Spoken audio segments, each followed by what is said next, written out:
അവിടുത്തെ ദാത്തിലേക്കും അവിടുത്തെ ശറഫിലേക്കും നീ എന്താണോ പറയുന്നത്, ഇൽമിന്റെ വിഷയത്തിൽ ആഴമേറിയ ഇൽമ്, അതുപോലെ ധർമ്മം. അല്ലാഹുവിന്റെ ഹബീബ് എത്ര വലിയ ധർമ്മിഷ്ഠരാണെന്നറിയോ? ലോകത്ത് മനുഷ്യരിൽ വെച്ച് ഏറ്റവും ധർമ്മം ചെയ്യുന്ന ആള് അഷ്റഫുൽ ഖൽഖ് സല്ലല്ലാഹു അലൈഹി വസല്ലമ തങ്ങളായിരുന്നു.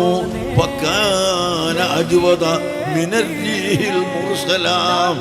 അടിച്ചു വീശുന്ന കാറ്റ്, ആ കാറ്റിനേക്കാളും അധികം ധർമ്മം ചെയ്യുന്നവരായിരുന്നു അഷ്റഫുൽ ഖൽഖ് സല്ലല്ലാഹു അലൈഹി വസല്ലം.